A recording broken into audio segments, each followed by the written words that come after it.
సంవత్సరాల తరబడి government job కోసం వేచి చూస్తున్నారా? కేవలం 8 నెలల్లో మీ కల నెరవేర్చుకోండి. వెంటనే కింది నెంబర్స్కి కాల్ చేయండి. నమస్తే రమగారు. నమస్తే జయ. రమగారు, మనము చిన్న పిల్లలకి సంబంధించి రకరకాల కథలు చెప్పుకుంటున్నాము. నేను ఎక్కువగా పురాణ కథలు చెప్పమని మిమ్మల్ని అడుగుతుంటాను. అందులో భాగంగా ఈరోజు వీడియోలో ఒక పురాణ కథ ఏదైనా ఉంటే చెప్పండి రమగారు. అంటే బాగా వినికిడిలో లేని కథ అయితే బాగుంటుంది కదా, రెగ్యులర్గా తెలియని కథ. పూర్వం పురాణ కథలు అడిగిన ఉద్దేశం కూడా అదే నాకు. ఎందుకంటే మిగతావి చందమామ కథలని లేకుంటే బట్టి విక్రమార్క కథలని ఇలాంటివి కొద్దో గొప్ప కొంతమందికి తెలుసుంటే మేము చెప్తూ ఉంటాం. కానీ పురాణ కథలు అనేసరికి ఈ జనరేషన్ కి కొంతమందికే తెలుసుంటుంది, ఎక్కువగా ఉండదు నాలెడ్జ్ అన్న ఉద్దేశం అనమాట. అంటే పుస్తకాలు చదివే పిల్లలుంటే, బుక్ రీడింగ్ ప్రాక్టీస్ ఉన్న వాళ్ళు అయితే కనుక ఈ అమర్చిత్ర కథలు అలాంటివి చదివితే బోలెడని పురాణ కథలు వస్తాయి. అమర్చిత్ర కథలలో అసలు ఒక 30-35 పుస్తకాలు నేను ఒకటేసారి బంచ్ మన హైదరాబాద్లో బుక్ ఫెయిర్ పెడతారు. అవును, ఈ బుక్ ఫెయిర్లో అమర్చిత్ర కథలు తెలుగువి ఇంగ్లీష్వి కూడా దొరికేస్తాయి, హిందీవి కూడా ఉన్నట్టున్నాయి.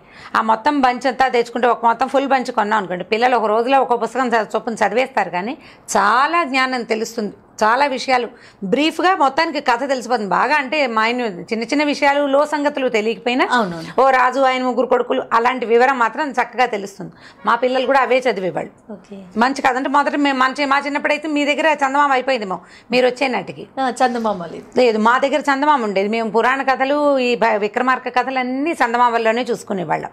కొంచెం పెద్దవాళ్ళు చెప్పేవాళ్ళు పురాణ కాలక్షేపాలు ఒకటి చేసేవాళ్ళు చేయ ఊళ్ళల్లో. ఈ పురాణ కాలక్షేపాల దగ్గర ఏంటంటే ఆయన ఏదో ఒక రుక్మిణి కళ్యాణం చెప్తారనుకో, ఒట్టి రుక్మిణి కళ్యాణం కాకుండా మధ్యలో ఎన్ని పిట్ట కథలు వచ్చేవో, ఎంతమంది గురించి ఎన్ని రకాల. శిశుపాలుడు వస్తాడు, శిశుపాలుడి కథ, ఆయన శిశుపాలుడి పుటక, శిశుపాలుడి మరణం, అదో పెద్ద కథ అయిపోతుందా. అలా ఒక 10-12 కొత్త కథలు తెలుస్తాయి. ఒక పురాణ కథ వింటే ఓ 10 కథలు తెలిసేవి.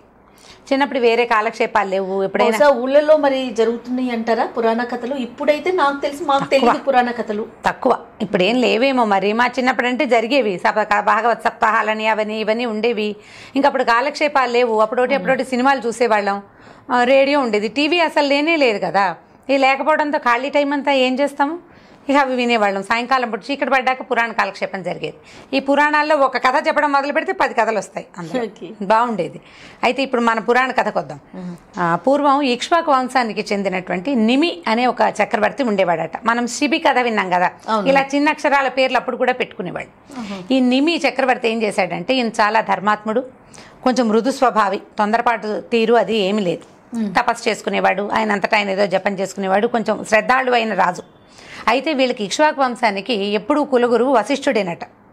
అంటే రాముడి కాలంలో కూడా మనం వశిష్ఠుడిని చూస్తాం. ఆయన బ్రహ్మర్షి కదా, అన్ని తరాలకి ఆయన అంటే చిరాయువు, ఆయనే ఉన్నారు. అయితే ఈ వశిష్ఠుడే వాళ్ళ కులగురువుగా ఉన్నాడు.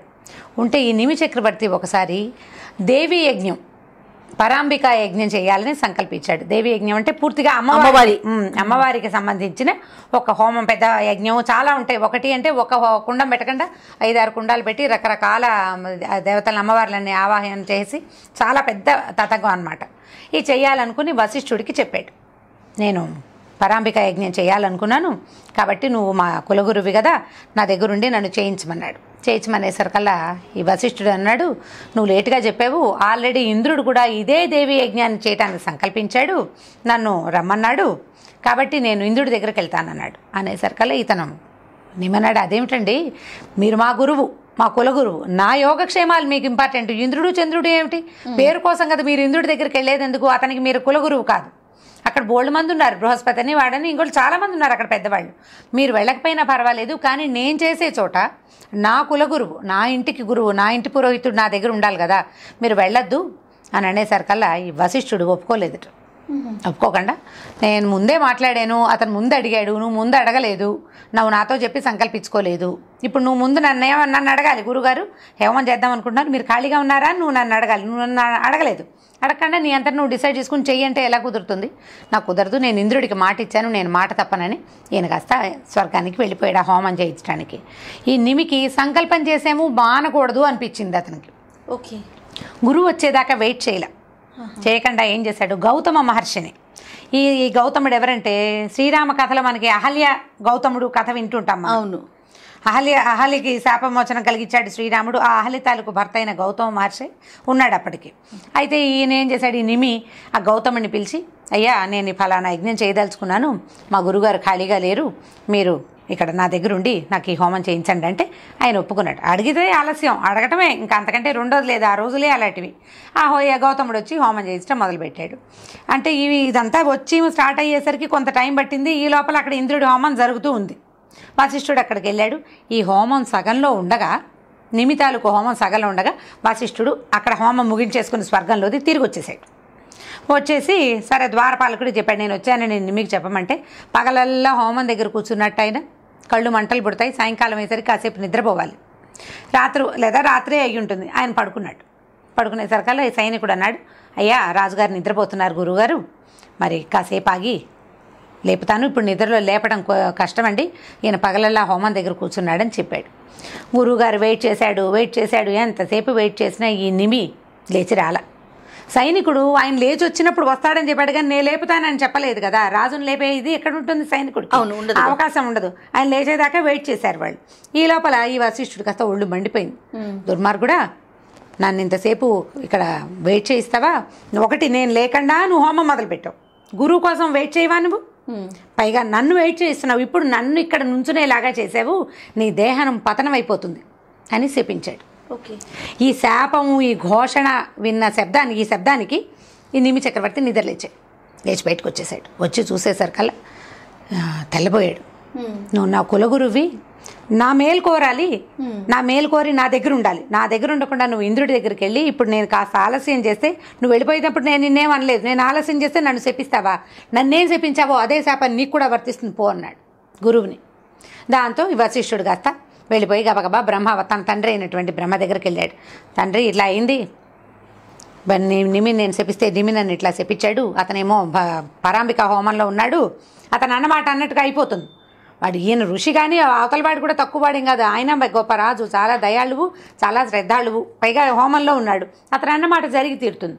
అప్పుడు ఏమన్నారు ఆయన బ్రహ్మ, ఇలా అహంకరిస్తే ఇదే జరుగుతుంది, ఎంత వాడైనా అహంకరించకూడదు, నీ అహంకారానికి శాస్తి జరుగుతుంది, మిత్రావరుణుల ద్వారా నువ్వు మళ్ళీ జన్మిస్తావులే, ప్రస్తుతానికి చచ్చిపో, ఏమైతే అది అయిపోమన్నాడు. ఈ లోపల ఇక్కడేమైందట, ఈ నిమి కాస్త పడిపోయేసరికల్లా ఈ హోమం చేస్తున్నటువంటి ఋత్విక్కులందరికీ తెలిసింది ఈ నిమి చక్రవర్తి దేహావసాన దశకు వచ్చేసాడని. దాంతో వాళ్ళు ఏం చేశారు, అయ్యో ఈ యజ్ఞం చివరికి వచ్చే లోపల ఇలా జరిగింది, ఓ పని చేద్దామని వీళ్ళు మొత్తం తమ దగ్గరున్న పుణ్యఫలమంతా ధారపోసి అతన్ని కొసప్రాణంతో ఉంచి మరణించకుండా యజ్ఞం పూర్తి చేసేశారు. అతని ఆధ్వర్యంలోనే జరిగినట్టుగా అతనికి ఫలితం వచ్చేలాగా వాళ్ళు చేశారనమాట. ఇతను ఎందుకంటే గురువుని కాదన్నా కూడా వేరే వాళ్ళని పిలిచి మర్యాదగా చేయించుకోవడంతో అతనికి అవకాశం కుదిరింది. ఈ హోమం పూర్తవగానే ఆకాశం నుంచి దేవతలు అందరూ ఇంద్రుడితో సహా వచ్చేశారు. ఎంత బాగా చేసావు, నీ ప్రాణం పోతున్నా కూడా నువ్వు ఎన్నుకున్న ఋత్విక్కుల వల్ల, ఆ ఋత్విక్కులు వీళ్ళంతా మా ఋత్విజులు మంచివాళ్ళు, దానివల్ల ఇది జరిగింది, నీకేం కావాలంటే అది కోరుకోమన్నారు. నువ్వు ఇక్కడే ఉంటావా, నేను బతికిస్తాం, స్వర్గానికి వస్తావా, దానికి కూడా మేము తీసుకెళ్ళిపోతాం, నువ్వు చెప్పమన్నారు. అనేసరికల్లా ఇతను అన్నాడు, నాకు శరీరం మీద ఆశ లేదు, ఈ హోమం చేయాలనుకున్నా చేశాను, పరాంబిక నాకు ఏదైనా ఇస్తే నేను దాన్ని తీసుకుంటాను అన్నాడు.